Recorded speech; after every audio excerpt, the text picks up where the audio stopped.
Hey, what's up guys? We are back again dito sa aming YouTube channel. So ngayon, bali may ginagawa tayong awning window. So kung napapansin niyo po, may mga aluminum po siya sa gitna. So this is an awning window na Prince type. So this is customer's design. Bali ginawa natin ng paraan na masunod po yung kanilang kagustuhan. So wanna discuss to you yung details, at the same time yung mga materials na ginamit natin to look like a Prince type na window.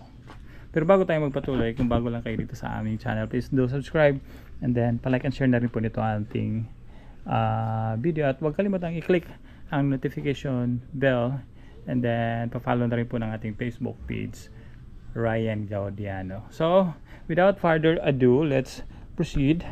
So ito po yung ating ginawang awning window. Bali dalawa po yung opening ng ating window. Kumbaga naka series type. Can you please open it, madam? Then the other one. So si Madam Auring ang ito. No. This one right here. This, no, mabuang ang owner na mag-abri kung dito speakers.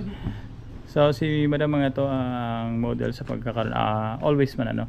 So wanna give you the details. Siyempre yung ating ginamit is just traditional na siya guys, or yung mga WYC or widely used na mga aluminum for awning window. So to look it like a French type window, nga pala yung ginamit nating blind rivets dito is, since puti lang po yung available natin, but that's fine. So hindi naman po yan kita for sure pag once naka-close, but if it's open, so litaw na litaw yung mga dot, but that's fine. So proceed tayo guys. So yung ginamit nating aluminum para magmukha po siyang French type window, nilagyan po natin ng 1/2 by 1 na rec tube. So bali yung procedure or naging technique kumbaga is dinikit na lang natin guys using a silicone. So sa mga expert dyan na aluminum fabricator, ano po yung mga procedure nyo pag ganito pong option na bintana na gagawing French type window. So base po sa aking na observe sa mga ibang installer na gumagawa, so most of them gumagamit po ng 3/4 na WSF or yung mga double or single canal, and then others are using as well is yung flat bar. So para sa atin, para mas litaw na litaw po yung pagkaka French type niya, so yung ginamit nating option or materials is this one, 1/2 by 1 na rec tube. So I find it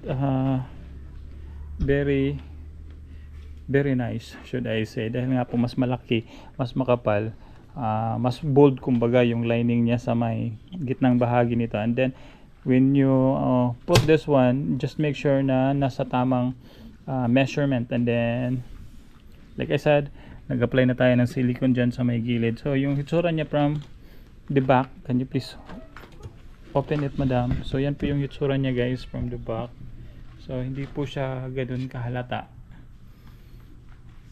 So this is my option, or ito yung naging kumbaga naging materials or naging diskarte natin, dahil medyo nahirapan nga po tayo maghanap or ano po yung mga possible na materials na mas madali at the same time hindi siya ganoon kataas yung costing.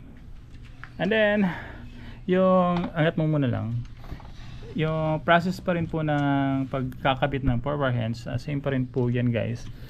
Gumamit tayo dito ng kalso na cladding, dahil nga po yung Asia Glass or yung PCD Amo na brand medyo malalim po dito, so necessary po siyang lagyan ng kalso. Then pwede rin po yung ibang brand ng 4-bar hands na hindi ka na necessary or hindi na maglalagay ng kalso, but since nakasanayan ko po ang gamitin is yung Excel na brand na available po sa Asia Glass, naglagay na lang tayo ng kalso. So rate my workmanship guys, sa mga expert dyan, siguro this one is very simple para sa mga sa mga marunong na. But for those who are beginners, syempre ito po hindi madali. Kumbaga mabusisi at the same time. It requires knowledge kumbaga sa pag-assemble nito, dahil nga po kung hindi nyo po kabisado, most likely masasayang lang po yung materyales. Dam, paki-open yung sa kabila, Dam. Push it, that one. So tapos na po ito, bali schedule na lang natin itong ikabit. Possible sisikapin natin within this week o Saturday. If not, so wala tayong magawa, possible next week. Basta for schedule na po yung ating French type na window. So that's it, guys. Sana may nakuha kayong konting idea related dito sa ating ginawang fabrication ng awning window na French type design. So kadalasan pong French type is casement type na window. So this one is so unusual. Awning po siya and then naka French type yung look.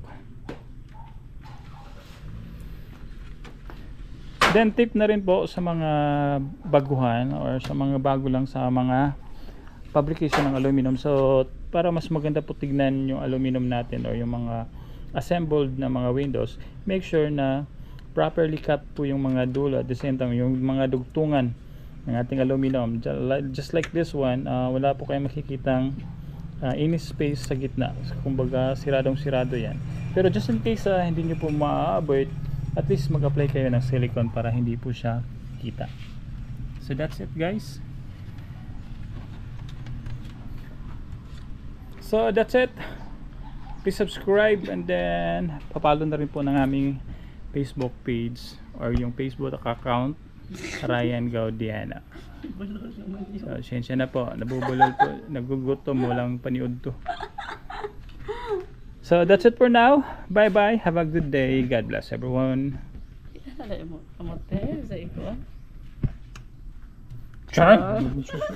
drama.